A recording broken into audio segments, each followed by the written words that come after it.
Republic.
Ladies and gentlemen, please welcome to the podium Mr. Achilles Tsaltas, President of the Democracy and Culture Foundation.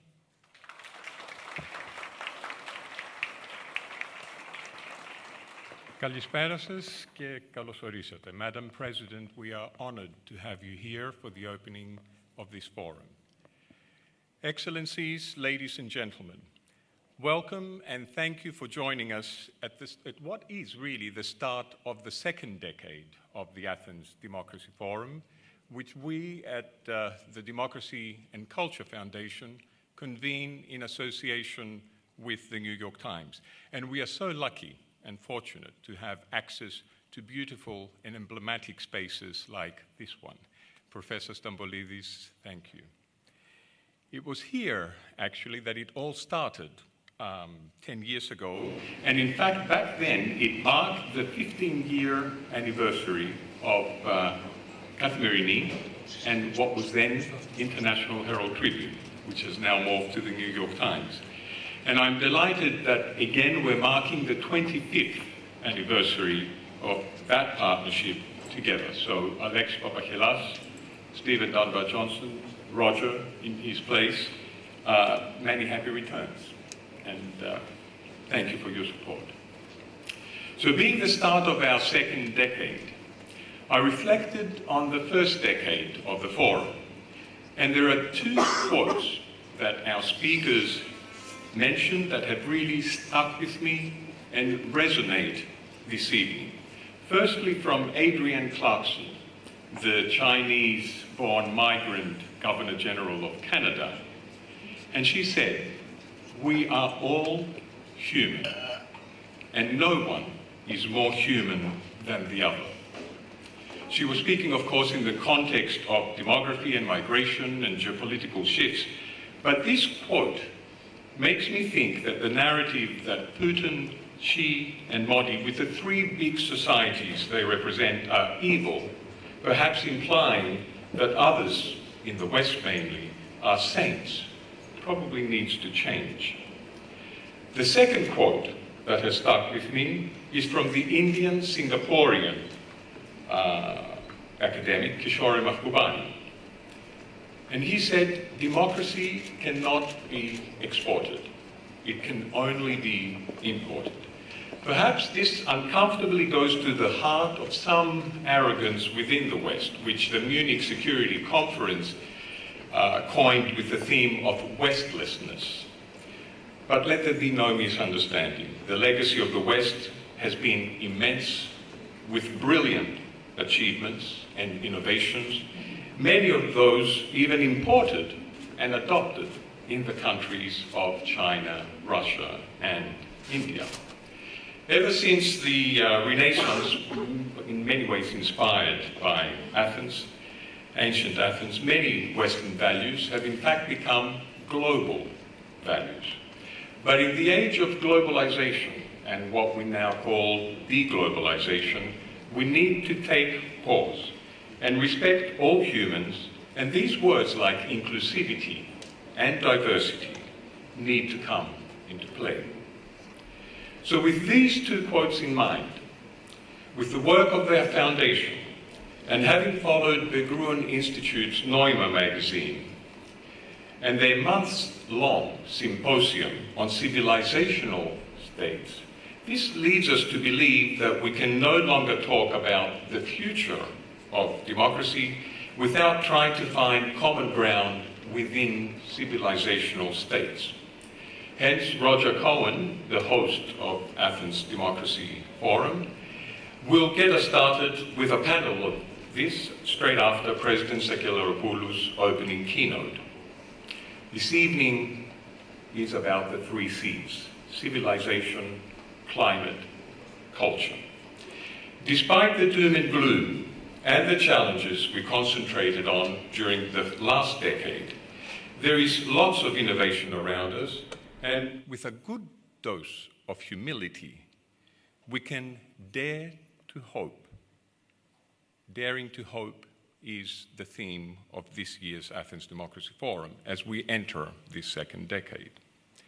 This also happens to be the decade of the 20s, so at the Democracy and Culture Foundation, we probably want to make these the roaring 20s perhaps, but of course, learning from history, we want to avoid a Great Depression, catastrophe of world wars by advocating multilateralism and multipolarity to leverage this abundance of innovation around citizen engagement and technology in order to create better governance and well-being.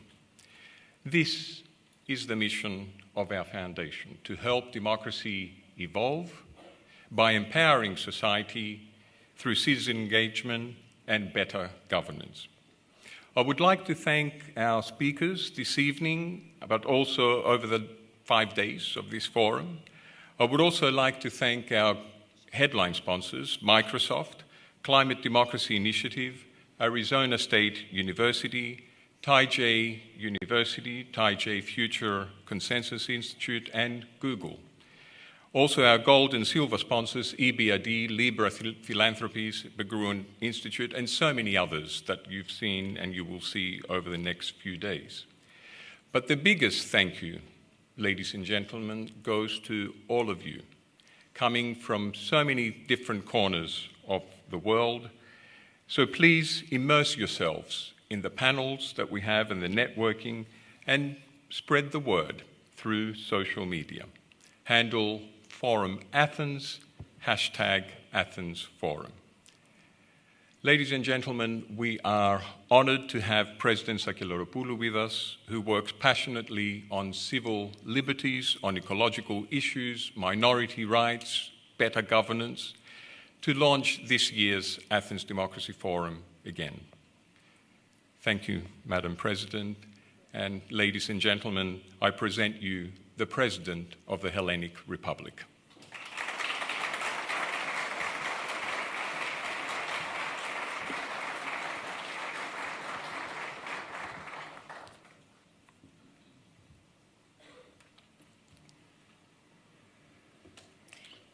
Excellencies, ladies and gentlemen, it is with great pleasure that I welcome you to the Athens Democracy Forum.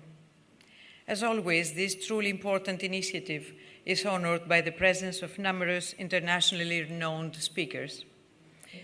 The central theme of this year's forum, Do We Dare to Hope?, focuses on the difficulties that liberal democracy faces today, the resilience it can show in the face of diverse existential threats and dangers, as well as on its future and prospects.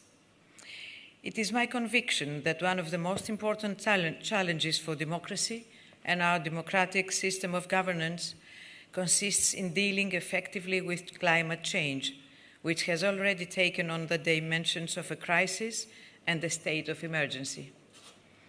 The high temperature records we have witnessed this summer, alongside with the wildfires and the recent devastating floods, prove more than ever that the climate crisis is the greatest security challenge of our century.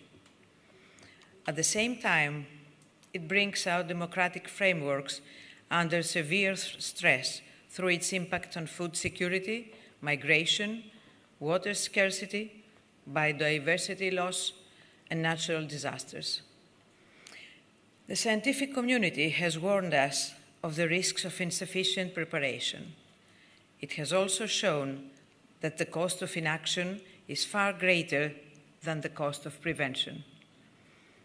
We currently know what it requires to face climate change: cooperation, bold financial support, in particular for the most vulnerable, and breaking up our fossil fuel addiction with a quick shift in green energy solutions and more sustainable economic pathways. In the meantime, there is also need to strengthen our capacity to adapt to the devastating consequences of climate change that is already happening by building resilience in our societies, cities, infrastructures, and the productive economic sectors.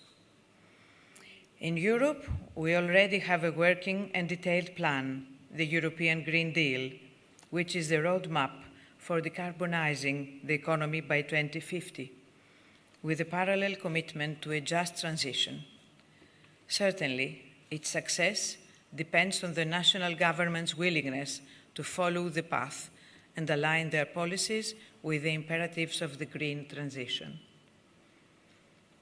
Greece is directly affected by the climate change because the Mediterranean is what the scientists call a climate change hotspot.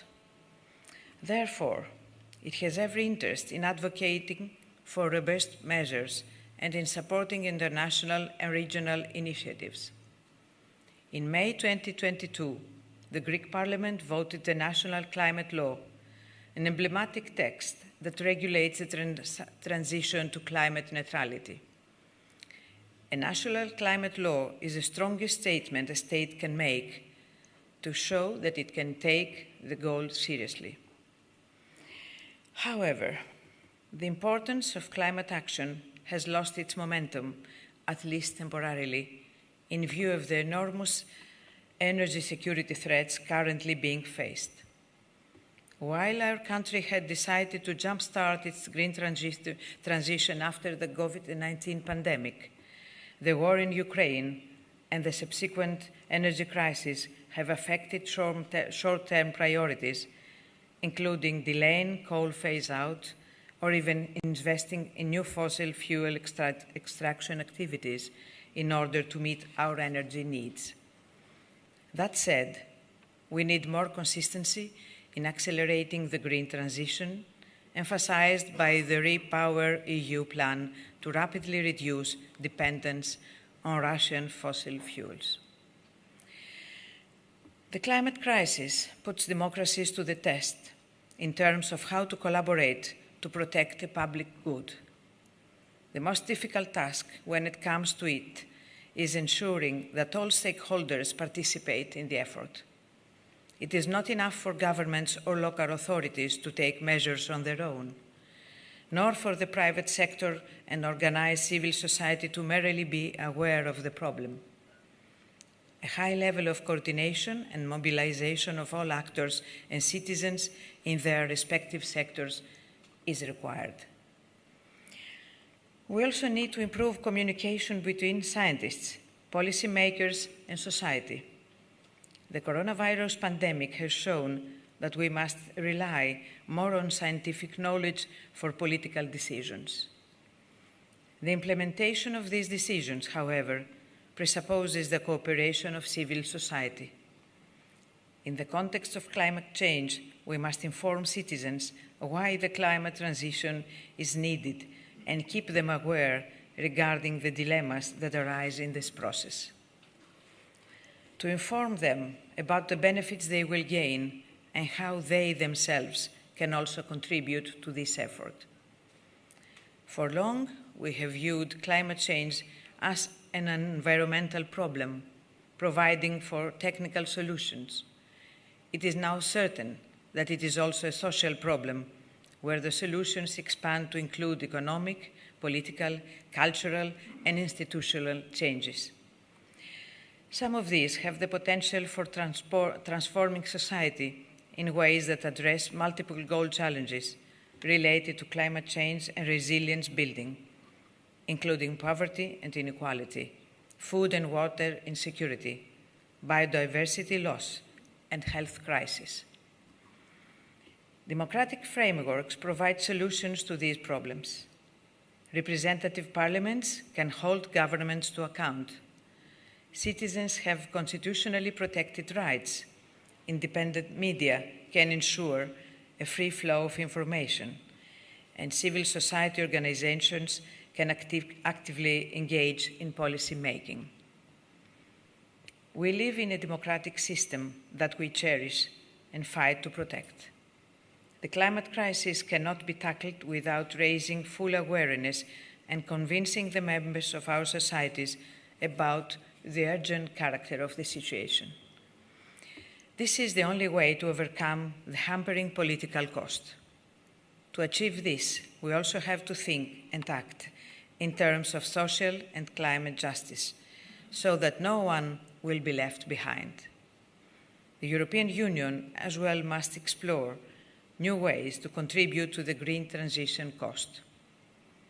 The outcome will depend on whether we can implement effective responses to address these issues and offer better security to our citizens. Time is not on our side. We must take bold action immediately. If no drastic response is provided, our democracy will be weakened and the future of the next generations will be seriously undermined. But if we succeed in tackling this challenge on our time, we can certainly dare to hope. Thank you for your attention.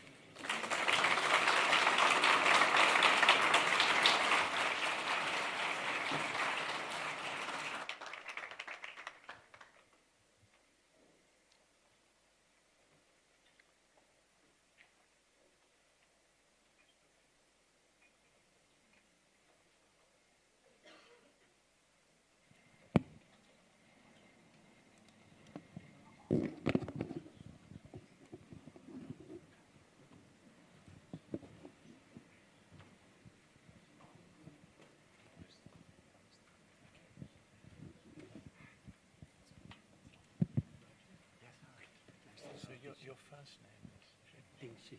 Yeah. They just pick whatever place.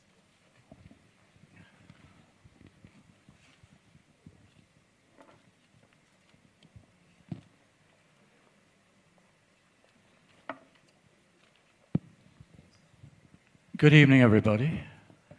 We're missing one panelist, but we're hoping she will appear very soon. My colleague, Liz Alderman, from the New York Times, just had a big piece in the paper, perhaps you saw it, saying that Greece is back. Greece has roared back from the crisis of 10 years ago, and we are back with it. And perhaps that's an illustration that pessimism can be overdone. Well, there's a great deal of pessimism right now about democracy. There's a sense that the West's heft in the world is diminishing, and that we are confronting or seeing the rise of what are being called civilizational states, whatever precisely that means, and I'm not sure I know, as a different model of society that is attractive to many people. I'm joined tonight by Bruno Maçães, who's former Secretary of State of European Affairs of Portugal, sitting at the end there, Simon Reed-Henry, who's an author and academic, and Dingxin Zhao, a professor of sociology at the University of Chicago. I'd like to start with you, if I may, Bruno. how would you define civilizational? And is that word civilizational compatible with, say, the persecution of minorities or the trampling of an international border? So I've been quite interested in, is this on?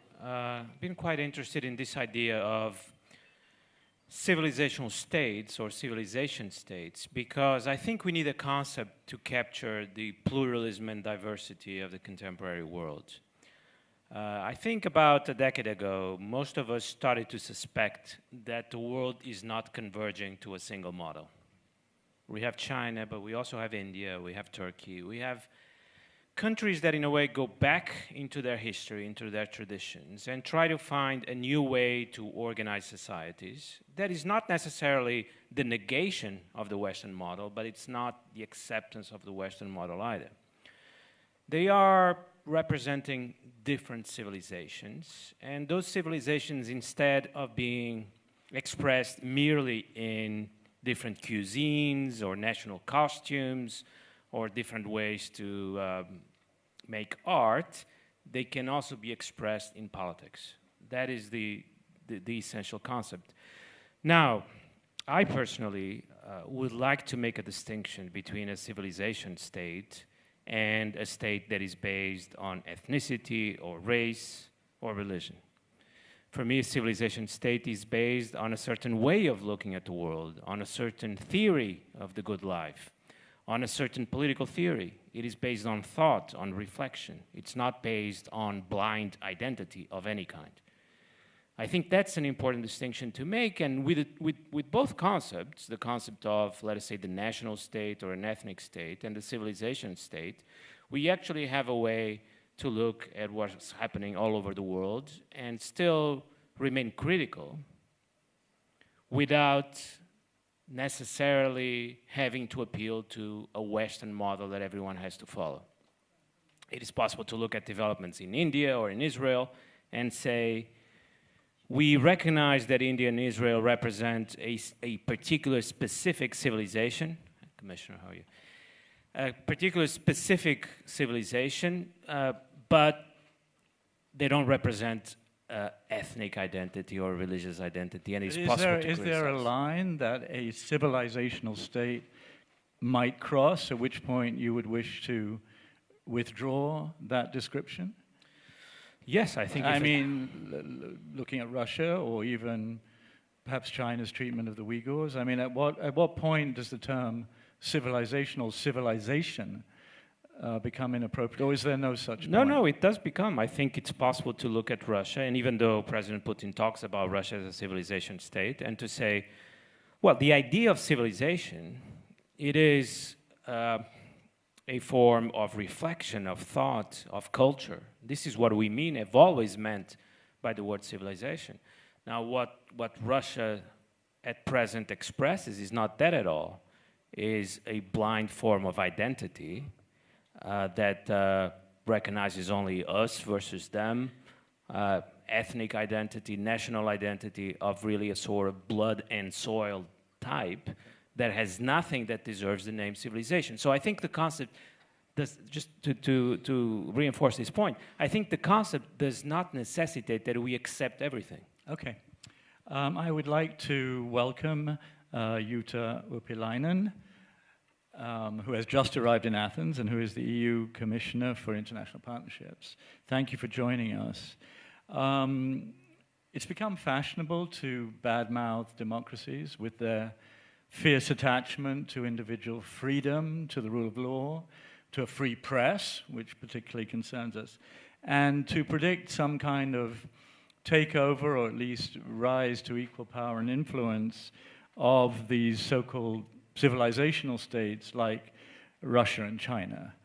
Do you buy that argument?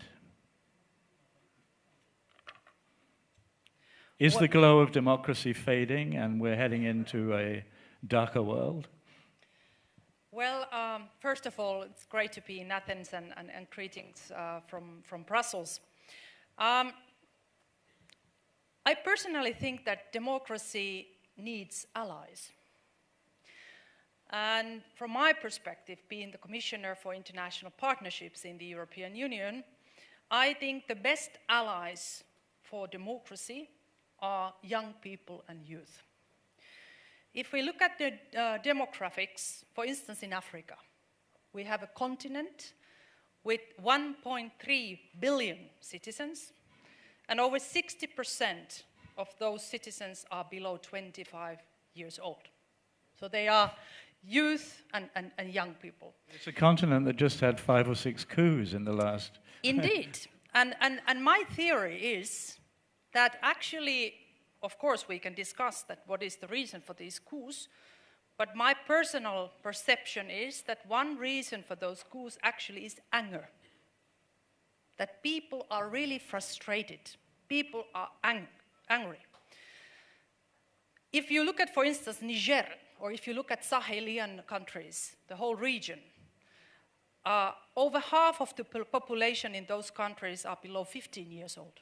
So they are really kids and teenagers, without any opportunities, without any prospects for their life. And that's why I personally believe that if we want to defend democracy, and definitely this is something what the European Union is doing, we are the biggest democracy funder, democracy efforts funder, globally 1.5 billion euros, the latest program for that.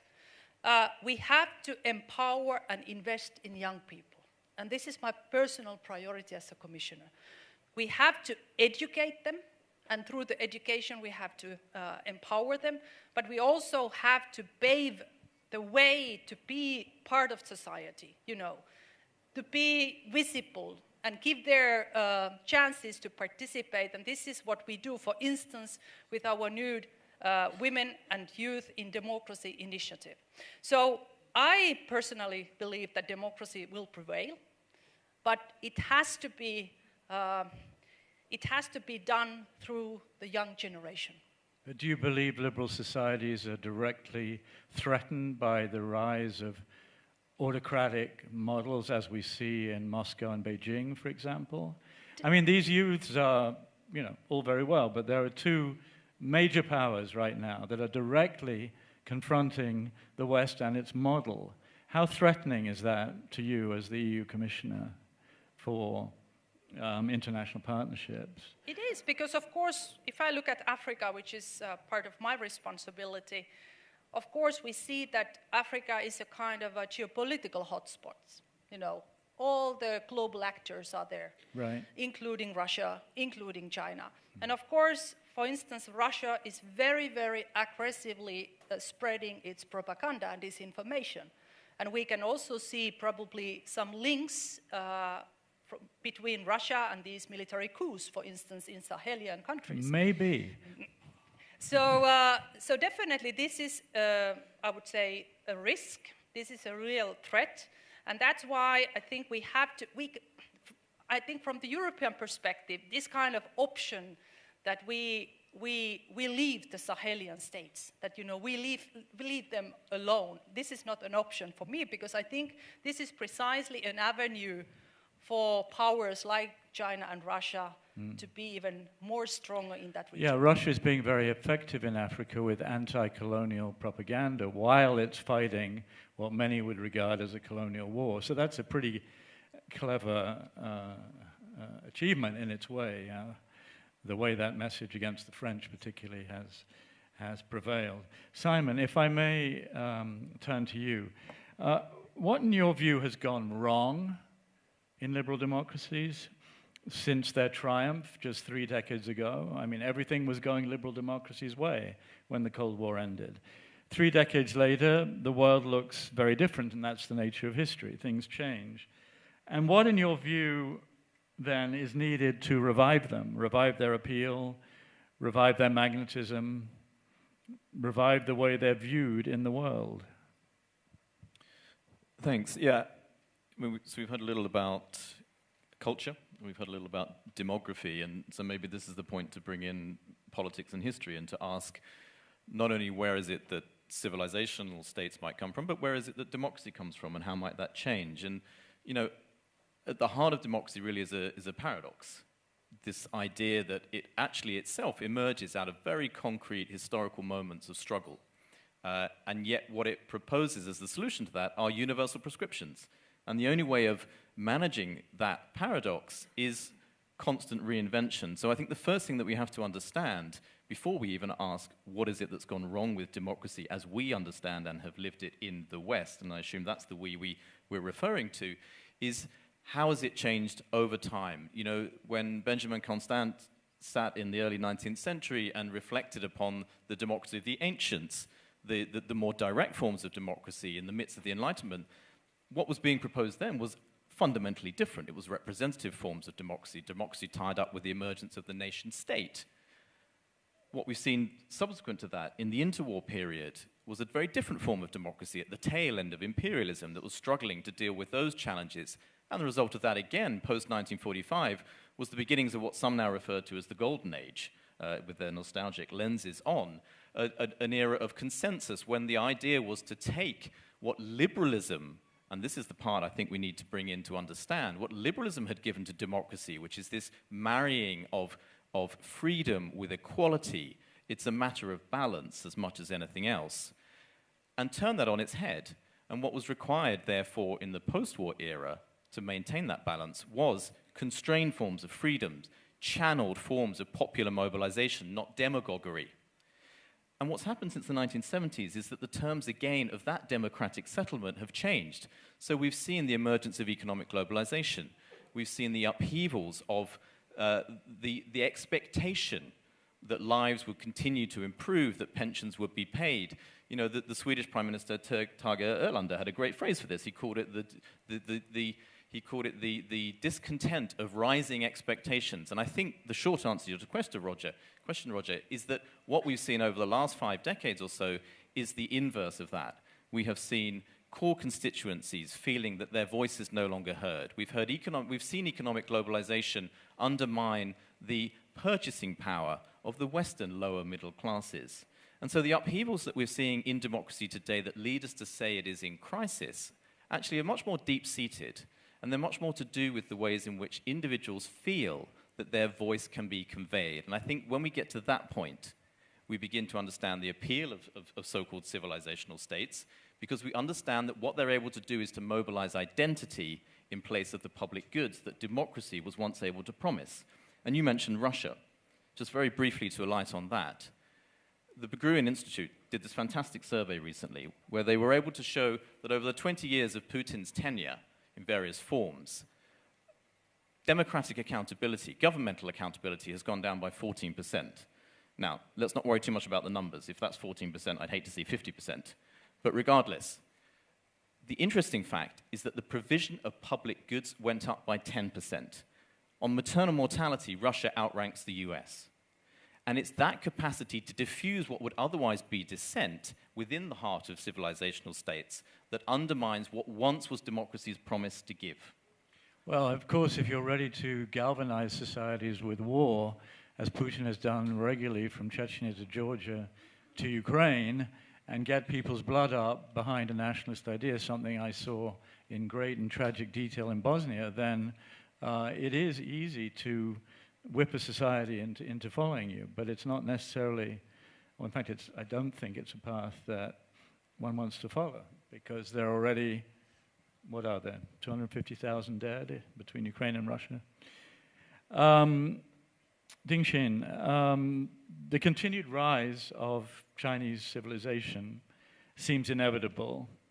How do you think it will change the world? And can such a transition in global power occur without war with the current superpower, the United States, for example, over Taiwan?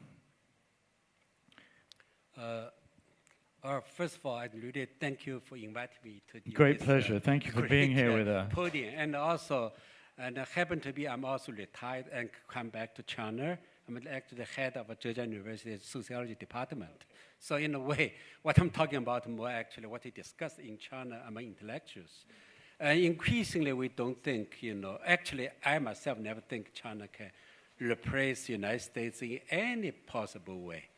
Because as a sociologist, we see that if you if you measure the power of the empire or power of the state, you measure by its economic power. In a way, it's what they produce, what they invent. You measure by their culture, ideological power that they produce, how Hollywood, including academics, impact the rest of the world. You're including the politics, how they can produce a norm or regulation that people to follow. Or militarily, how many military machines they have. So China had nothing. Economically, they may be able to produce, most of my Chinese colleagues would agree, the low to mid-level products. Or they can invent, but they can only invent in a way to combine things. Those we call original invention. And China got nothing. They don't know how. And it's those doing need pretty well on the technological front right now, isn't it? It's actually not. If you discuss with a lot of President Biden seems worried. That's actually, it goes up to a certain point, doesn't work, because real invention needs freedom. That's I told Chinese colleagues, English Chinese leadership again and again. You follow, you chase, and some kind of determine the right direction could work. If you want to surpass, if you want real creativity, you need a heart to be free. You need allow people to make different kind of mistakes.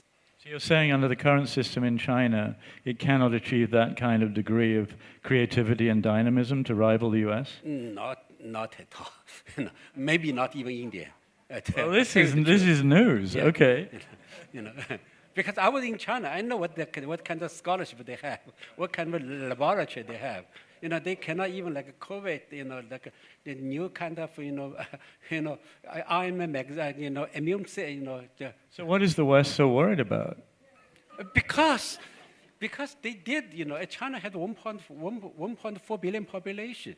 They're a big country. Yeah, but it's not that. It's the dramatic rise of China and extension of its influence and Xi Jinping's determination to project a Chinese model outward into the world. I mean, he's really turned his back on Deng and on the quiet rise of China. Now it's quite a forthright rise of China, quite almost aggressive. Look at the South China Sea, or the East Sea, as the Vietnamese say. So, I mean, really? I take it you actually believe what you're saying. To me, those things, when you look at the Soviet, at time of, before the collapse, they really look strong. No political scientist, no sociologist, nobody inside the United States or Europe would predict Soviet Union collapse. But you talk people internally, they don't trust their government. There's lots of problems. Chinese, You think a Chinese collapse is quite plausible? I don't know if any foreseeable yes, but there's a lot of instability that everybody can see. Okay. That's why many Chinese want to get money out. Okay. All right. Bruno, can I come back to you? I'd like to just focus on Ukraine for a moment. I mean, here we had an invasion of a neighboring state whose borders had been formally recognized by Russia in 1994 when Ukraine gave up a lot of nuclear warheads.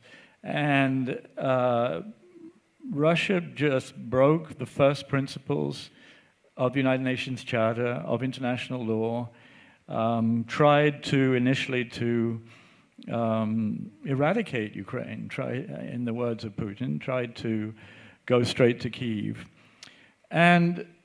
And yet, demographically, most of the world is not with the West. China is not. India is not really. Much of Africa.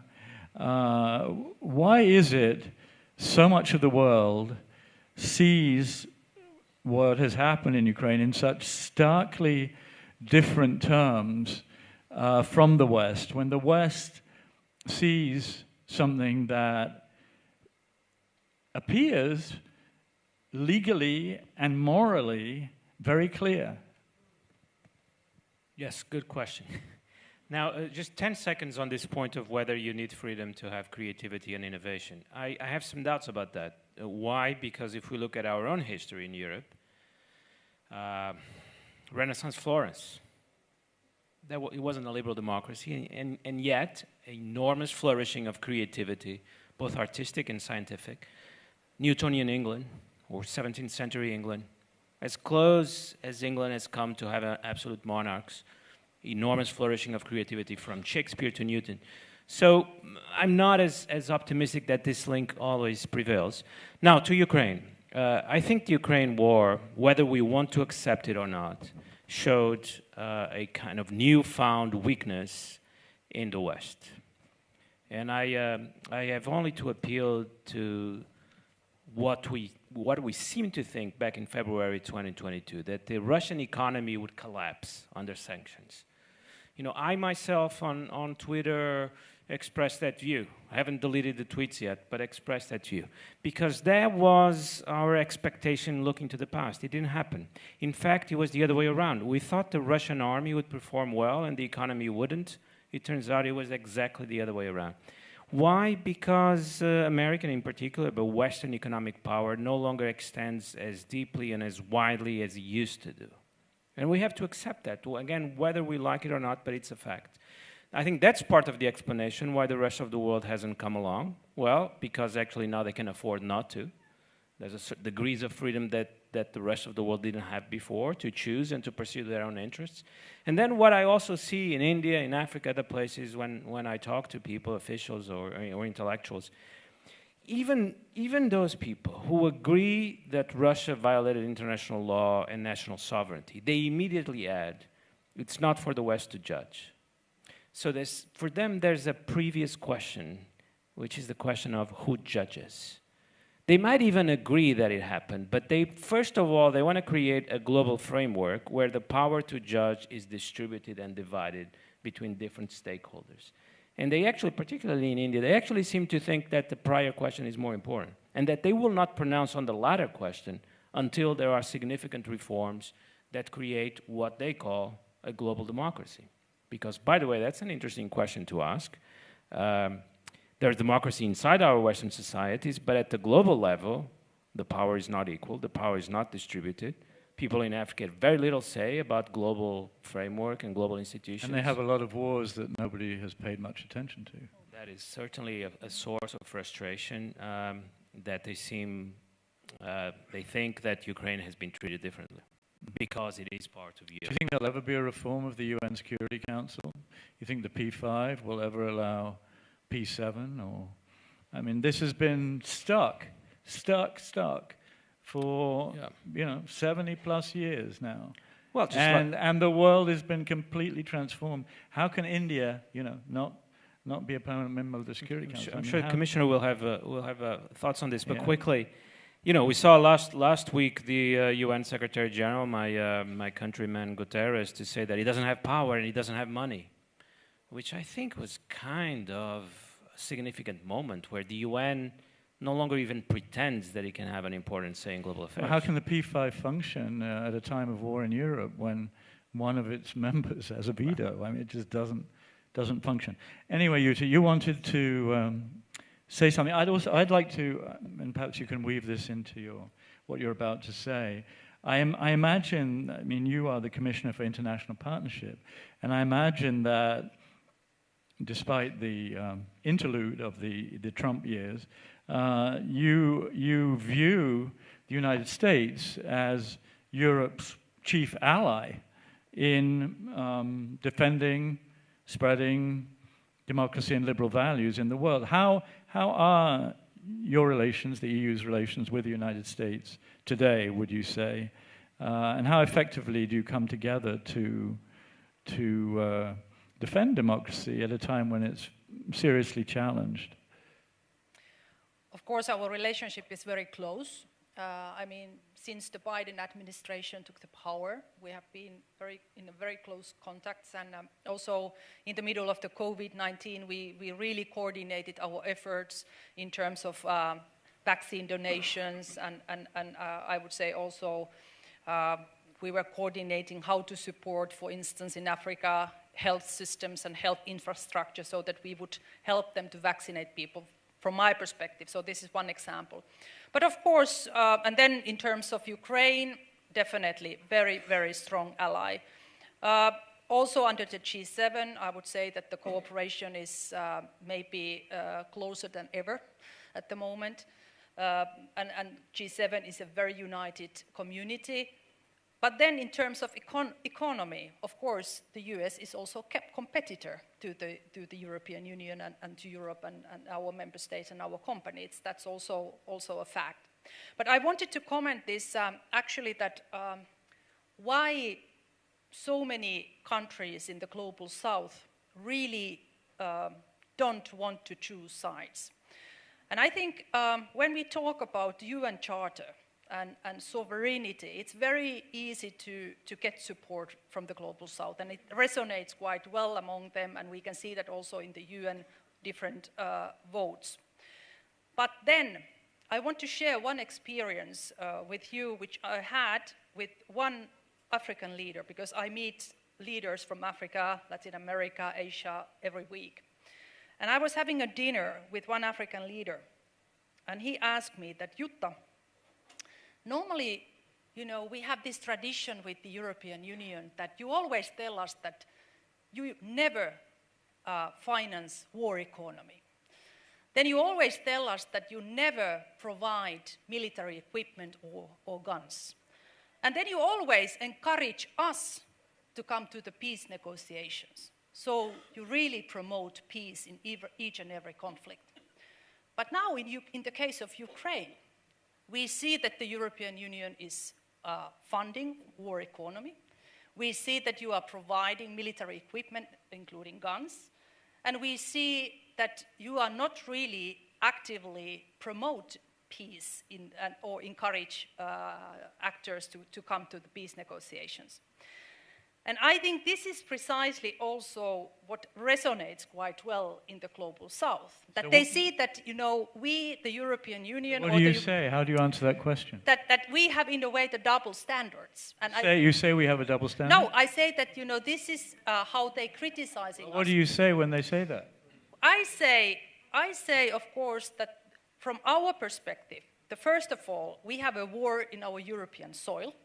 And we definitely recognize and understand that so it's a question of geography. Even though the war is taking place in our European soil, the consequences are global. And that's why we want to help our partners also in the global south to face those consequences. But we also very much feel that Ukraine is not only fighting for itself, but it's also fighting for our values and our UN Charter. And that's why we are, I would say, breaking the so dear principles we have been promoting historically, that we are indeed funding the war economy and we are providing guns. And of course, we hope that we would see peace negotiations to start as soon as possible. But for us, it has to happen so that Russia, of course, leaves the Ukraine. I don't imagine your African interlocutors are too convinced by that. I mean, it's, for me, you know, I come from Finland. I come from a country which really doesn't have colonialistic history. But I have to say that, in a way, we also have to understand that there are many historical reasons why certain African leaders really, they don't want to take sides. They have been educated, for instance, in the former Soviet Union. Or then there are economic ties. Or then there are also this kind of feeling that this war is about West between superpowers, or between West and East, between Russia and the US. So I just, you know, we might not accept those arguments or their thinking, but I think it's important to try to understand, you know, what is behind their behavior.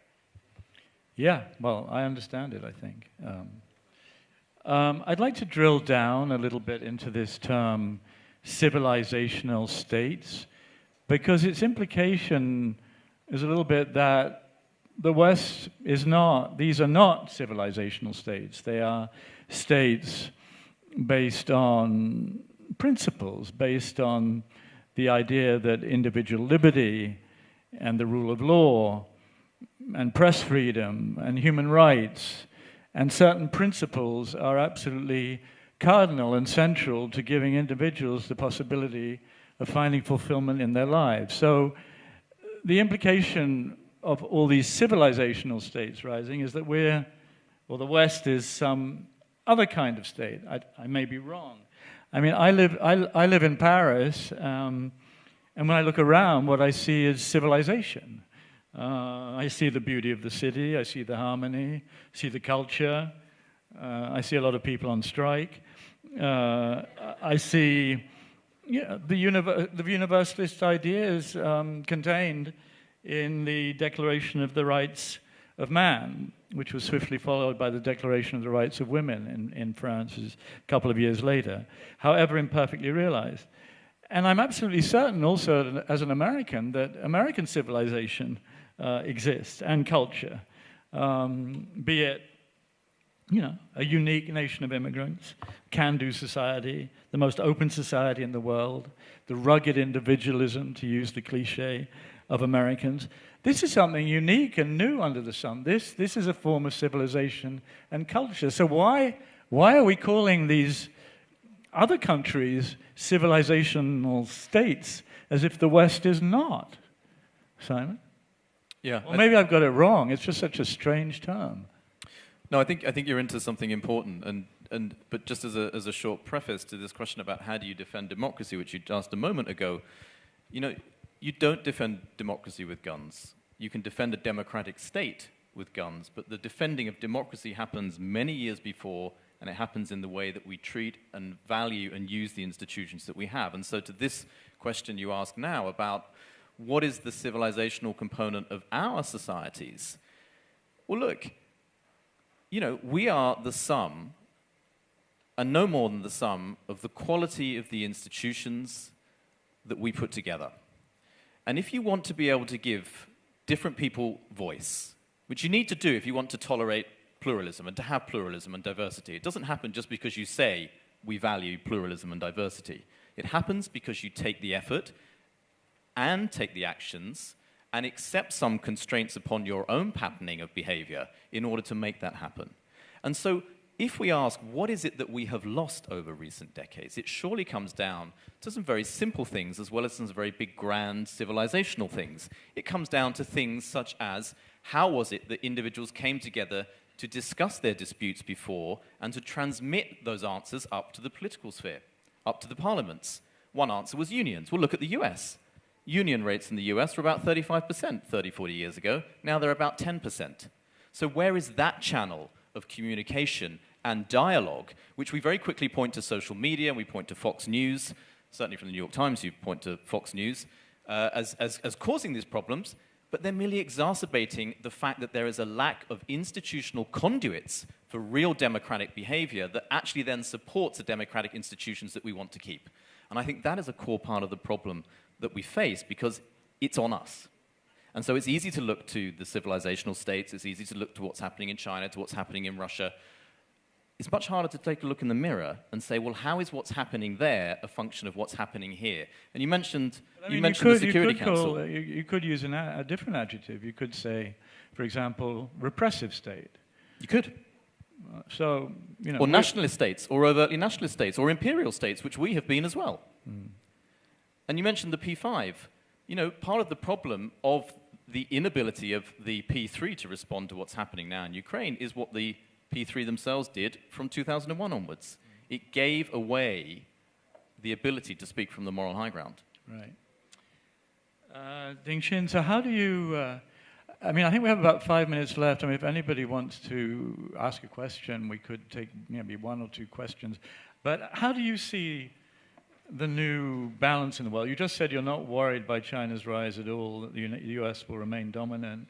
Is that the way do you see a different world order emerging with India's rise as well, and the rise of the global south? Or do you think the Western democratic model is safe and sound and nobody needs to worry about anything?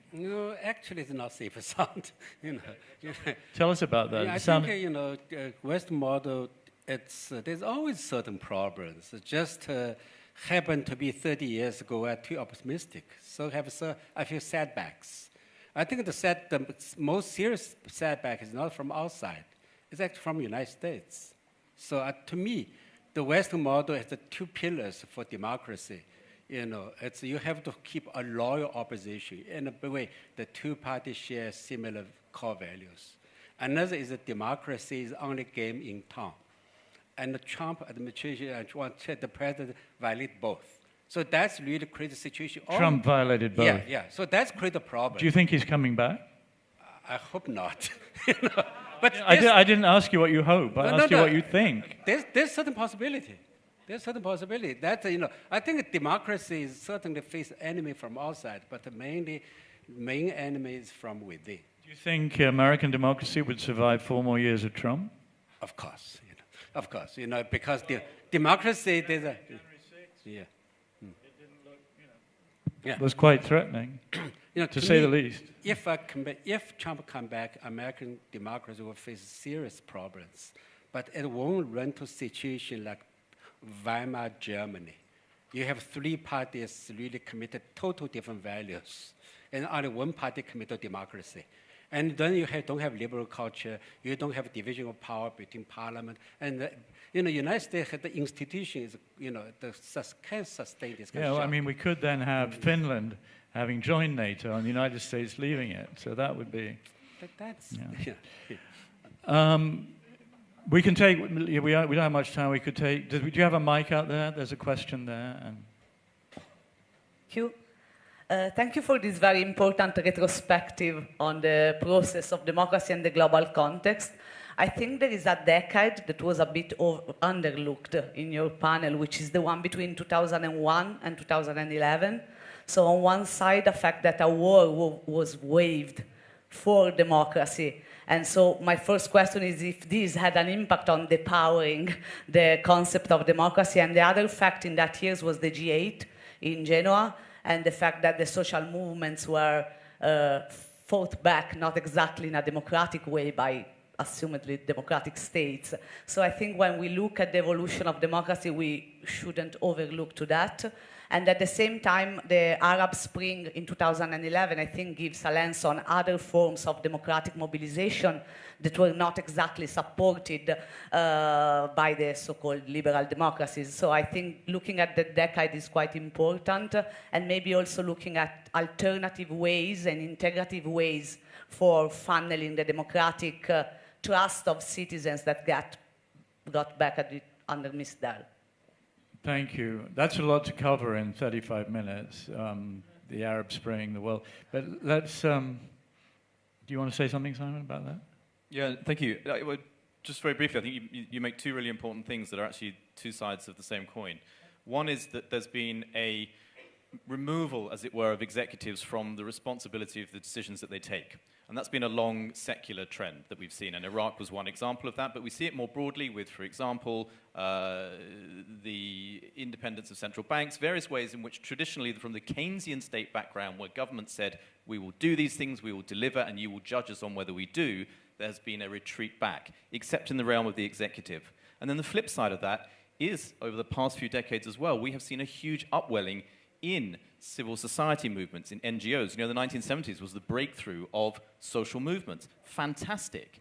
But it channels that activism into a voluntarist frame, which takes it away from the commitments, the civic commitments that we want to see as citizens, that you see in civic lotteries and you see in other forms of practice that are now just beginning to emerge as a response to that very problem. And I think that decade that you mentioned, the crisis decade for civil liberties in the UK, in the US, and Europe, that was really the function of those longer-term secular trends. So I'm really pleased that you brought that up. Thank you.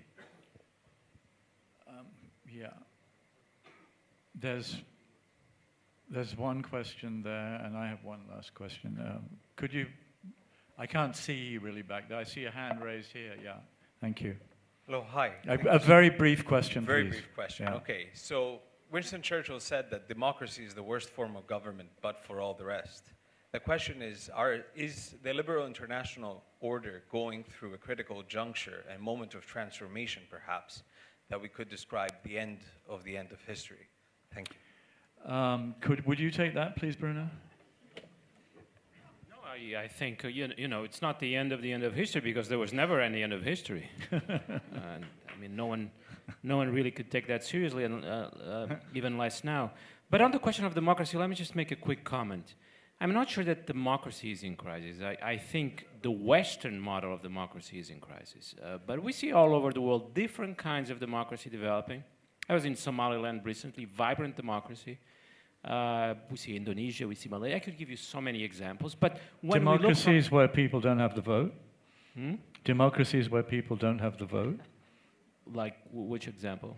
No, I'm just no, I mean, there are many ways to organize a democracy with different structures, with different institutions, and we shouldn't. I mean, China calls itself a democracy.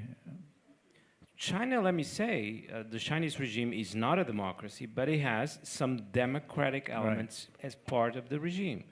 But we can find democracies that are vibrant, more vibrant than Western democracies, and that don't follow the same model that we follow. And it would be a terrible mistake to accuse them of not being democracies just because those democracies look different. Right. I'd like to close with a quick question to you. To all these different systems, fast-changing world, can they come together to address probably the overarching issue of our age, which is climate change? Can there at least be cooperation on that? Because if this little planet dies, then there'll be no more Athens Democracy Forum. There'll be no more anything. I hope so. I'm an optimistic. That's why I'm a politician, you know. I became politician because I wanted to change the world, and I believe that in the end we are able to solve the climate change as well. To be very honest, it doesn't look very good for the COP28, but luckily there will be also COP29 after that. So I think that even though there are many challenges in terms of climate, I'm optimistic. Thank you all very much. Thank you.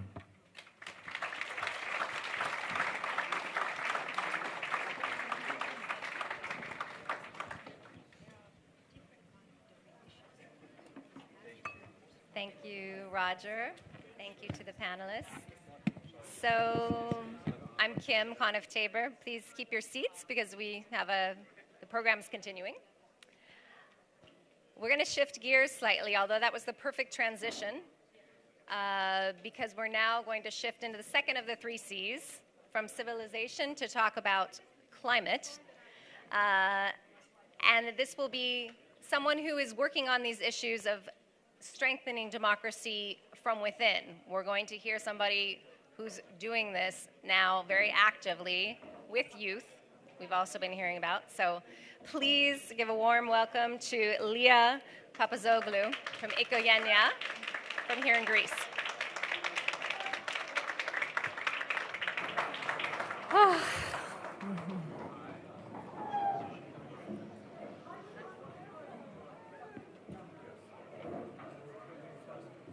Esteemed colleagues, distinguished guests, good evening. Kalispera sas. What an honor it is to be here with you all tonight. I've spent the last few weeks trying to think about what I would say, and I must be honest, it's been quite difficult. You see, I live in northern Greece. My family is from there. And as many of you know, the last few weeks we've been devastated by one catastrophic natural disaster after another.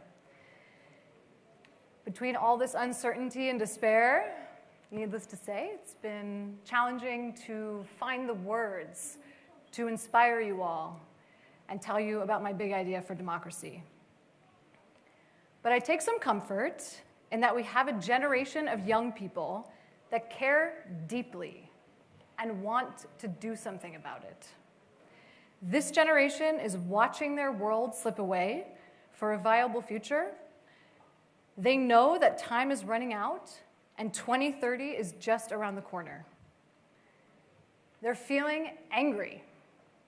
They're feeling sad, overwhelmed, just like me, and I'm sure many of you here tonight. They have every right to feel this way. We have every right to feel this way. How did we get to this place? 2023, another hottest year on record, and the biggest floods and wildfires in European history, and all in a country where most people can't afford to sit on the public beaches in their own backyard. And this is just in Greece. You all know, in many ways, we have surpassed the point of no return. This feeling is paralyzing. And we are at risk of losing a generation, the generation whose future this affects the most, because they're unsure about their place in it all and what impact they can actually have. So how do we ensure that these people don't lose hope? I truly believe action is the antidote to despair. If people feel like they can contribute something meaningful, to be a part of the solution, they won't sit on the sidelines. Right here, right now, we have people in the room that can make this possible, to create the frameworks to activate these young people for good. We can harness their anger into action. We can convert their anxiety into motivation. And we can focus their overwhelmed energy into something practical. The good news is that we have a framework for this. We call this civic service. I am Leah Papazoglou, Greek-American, and proudly repatriated to Greece to start Ikogenia, an organization bringing civic service to this country. Civic service recently made international headlines. Just last week, President Biden announced the creation of an American Climate Corps. This corps will mobilize 20,000 young people annually in climate action projects all over the country. And this is exactly what Ikogenia is doing here in Greece. But okay, what is civic service? I keep using this word. Civic service mobilizes people in paid, temporary work that benefits the common good.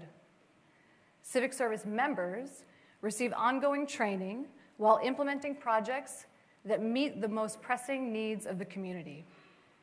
This creates a ripple effect of impact across society, creating long-term, active citizens who care. If you need an example of what a ripple effect could look like, you can look no further than right here. In 2009, I answered President Barack Obama's call to serve my country and joined AmeriCorps. I actually did this twice. It completely transformed my life. It gave me my first opportunity out of university. It upskilled me and gave me a solutions-oriented mindset, and it gave me a chance to move from just living in a community to actually becoming a member of the community. This impact, this transformational experience, is something I wanted to bring here to my other home country, Greece. We know that here, unemployment still remains high, especially for young people. There's a lack of opportunity in the job market, but there is certainly no lack of need in the community. We can bridge this gap, connect the dots, put young people where they are needed the most, right here. Ikogenia's ambition is to become a national climate corps, just like President Biden's newly launched Climate Corps program in the States. Just imagine the ripple effects that will happen with these programs. So you may be asking, what can these young people actually do? What are they capable of? Well, we have examples from around the world where they do everything from supporting after-school programs, building hiking trails, managing conservation awareness campaigns, and even supporting in disaster management. We know the needs of the communities are high, from the local to the national level, and decision makers and leaders need support through people power to get these things done. Most of this work requires minimal training, and this can be done through civic service at a lower cost with high social impact. The civic service model connects the dots between young people who want purposeful work with the needs of the community and the country. It's a win-win-win. But you don't have to take my word for it. You can actually ask two of our cohort member alumni who are here with me tonight. These young people are among the first to have completed a civic service term in Greece. They took a chance on a new nonprofit and devoted themselves to a project for the betterment of their country. Meliana and Barbarita, would you please stand up? And Erika Spagakou, would you please stand up as well, my co-founder? And thank you. Give them a round of applause.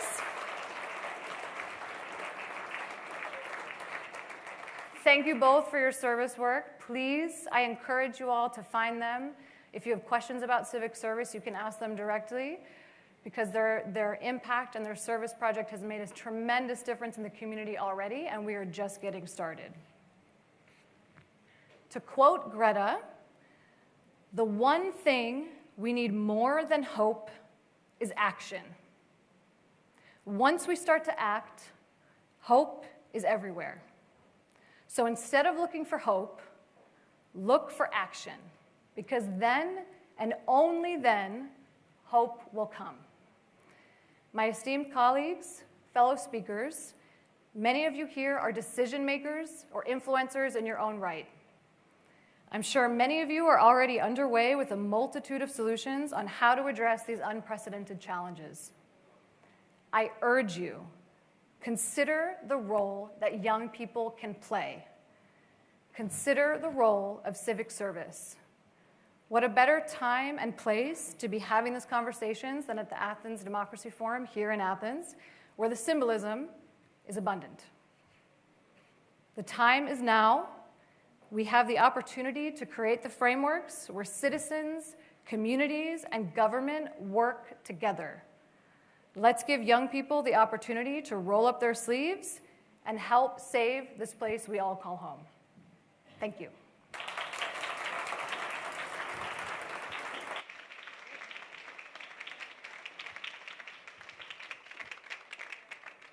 Thank you so much, Leah. That's very inspiring. Now we're going to continue on this kind of inspirational streak and hear from Dana Dajani, our kind of poet in residence.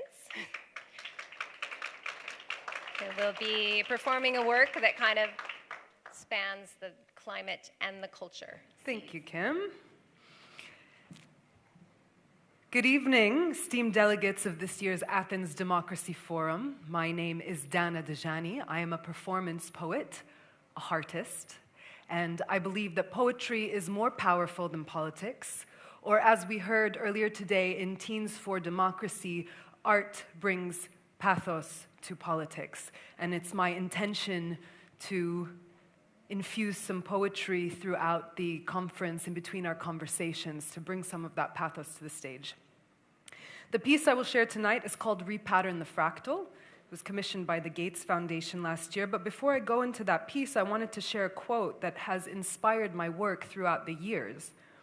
And it speaks to our theme in this year's ADF. The quote is attributed to Goethe, who said, "Hope is a memory of the future." Hope is a memory of the future. I find this to be completely beautiful, a tiny poem unto itself. And it plays with time and knowing.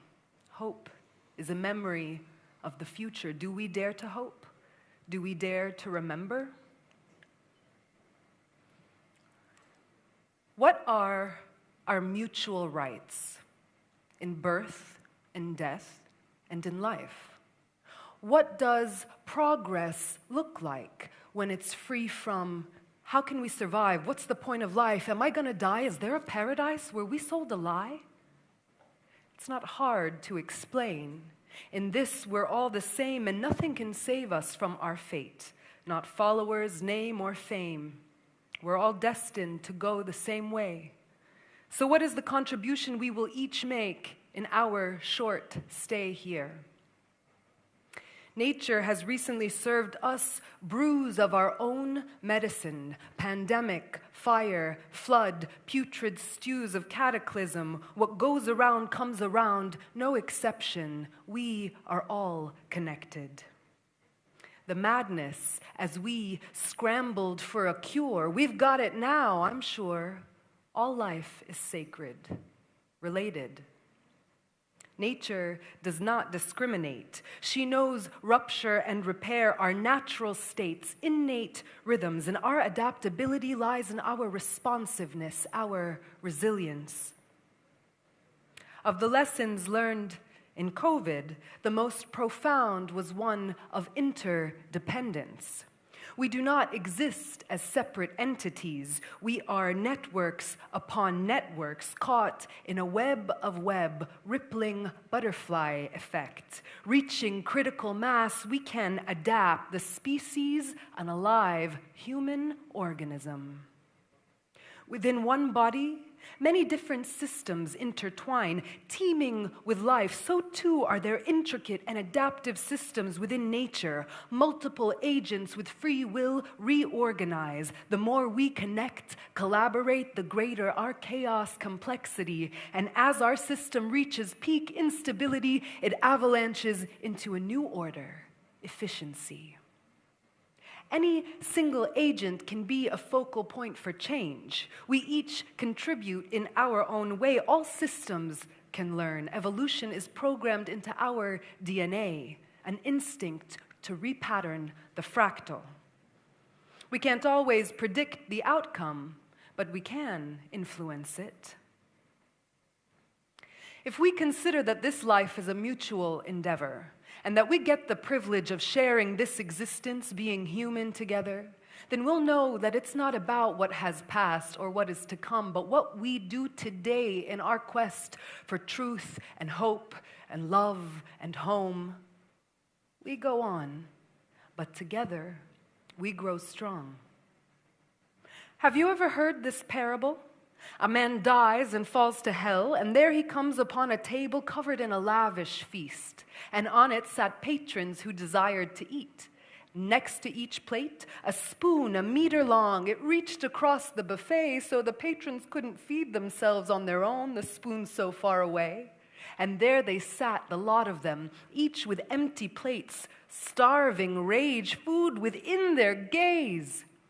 Then, whoosh, a switch of fates, as the recently deceased was swept up to heaven's gates, a cosmic accounting mistake. Though there in heaven, he found himself upon the same grand buffet. A feast upon the table lay enormous spoons the same. Yet the difference in heaven was the people in their ways. You see, those seated didn't try to serve themselves, yet together they all ate.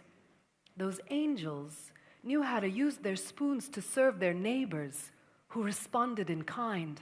And so it is fabled that heaven and hell are simply paradigms of the mind, to live for oneself or to share and be kind.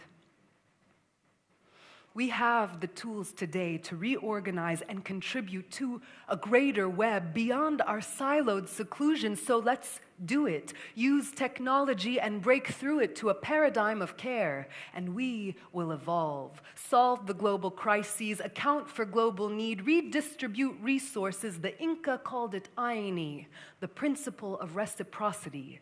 Today for you and tomorrow for me. Take care of each other, give and receive. That is the way to end all tragedies. Perhaps we have chosen hell on earth. If we shift our perspectives, we may have it reversed. So what could heaven on earth look like? A future where no one is hungry, cost is no burden, and war is a memory. In this future, technology is developed and deployed in service to the many. We have achieved global democracy, and we live in harmony with our ecology. That future begins with an effort today, preferably yesterday, actually. You see, our ancestors planted trees under which they knew they'd never sit, but we did.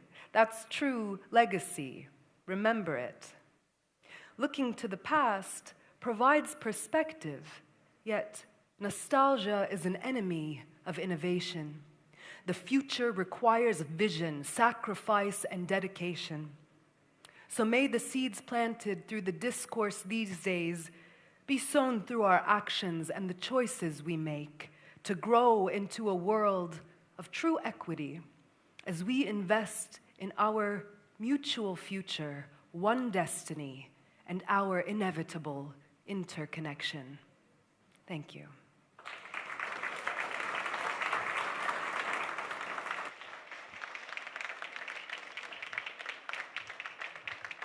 Thank you, Donna. Thank you.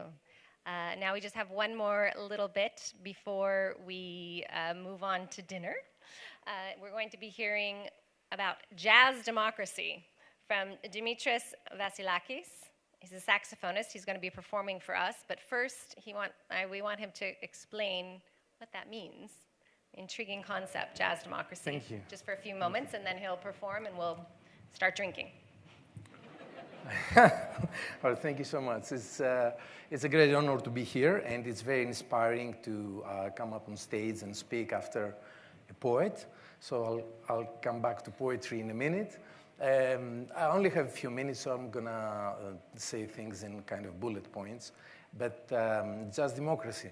I was very honored to receive an invitation from the Permanent Mission of Greece at the United Nations to present Jazz Democracy Forum a few years ago at the United Nations in New York, and with a great team of amazing players and scholars and scientists and other artists, visual artists, dance, and we also have had artificial intelligence. And we talked about how it is that in jazz we're all equal on stage. It doesn't matter where you come from. We communicate. And the only thing that matters really is if you have assimilated the language, if you know the language, if you're able to play. And that's the first thing. The other thing is that you have to communicate and respect, because even in jazz, if you look at the music, of course, and the different eras in jazz music and different styles, we have different styles and different approaches. So sometimes I say that our parliament is the jazz club. So if you come to the jazz club, you might see like a quartet, a quintet, a bunch of people playing on stage, and they might be good. They might know the language. They might be like poets themselves, but they have different styles. So you have to listen to each other. You have to respect each other so that you are able to sound good. Even if you play amazingly, then you won't sound good if you don't listen to the other guys playing with you. So this is our kind of parliament and expressing opinion, but without, like you have an orator, you have a speaker saying things to you, and then you have another one, and then you say, okay, the first one was good. This guy was great. I agree. And then the second guy comes up, and, you know, oh, this guy too. Oh, he has a point. And then the third guy, and, you know, go on and on. But if you imagine that in jazz, we communicate in real time, all of us together. It's not like me being a soloist. You're going to listen to me a little bit. I'm going to play like 10, 15 minutes, some original compositions and improvisations, but I don't have a band today. So it's going to be my speech against some grooves that I made. So it's not a total democracy exactly what I'm going to do later, but I'm sorry about that. But okay, so we tried to explain all that at the United Nations. I had, as I said, great people with me.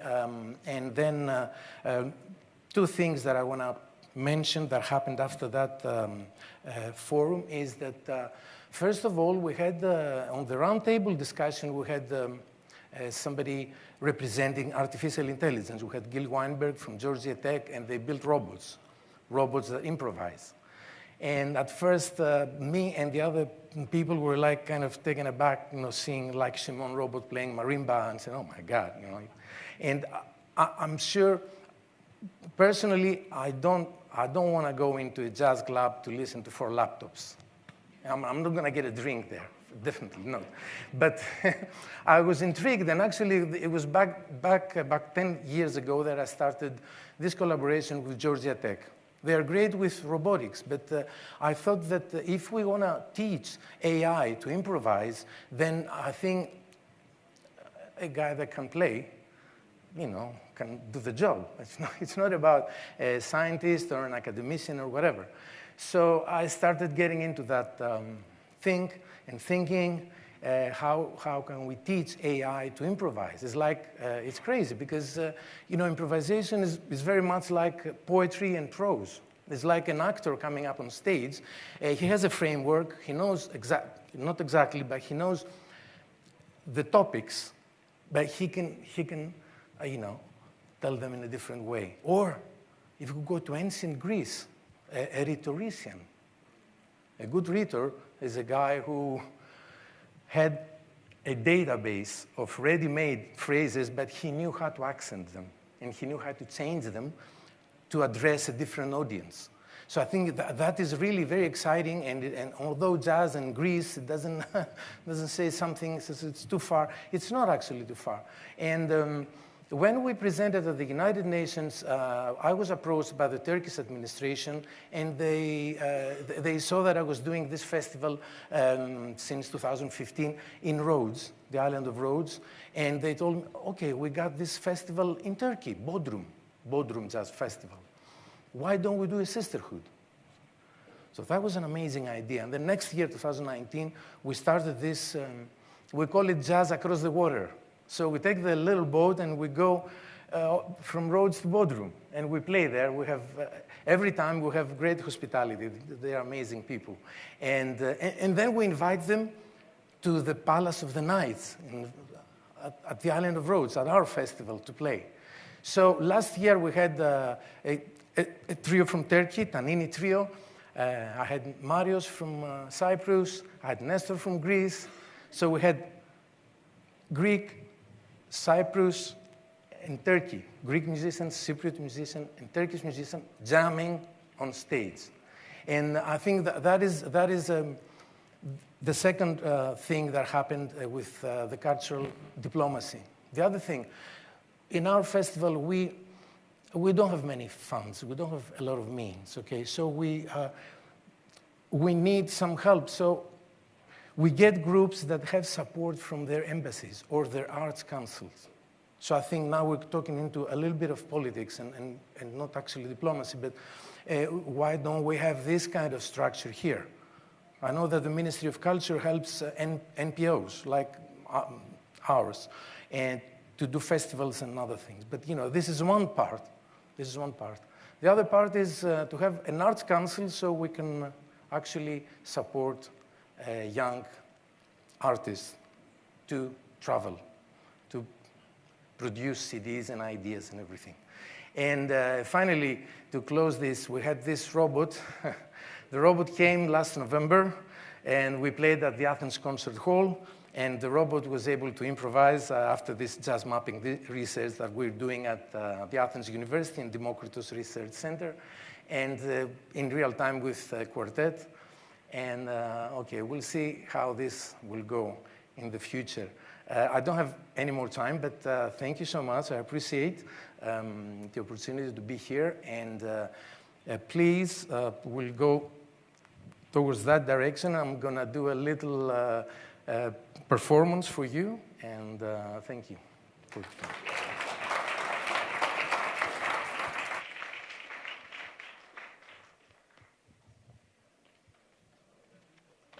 So please join us in the back of the room.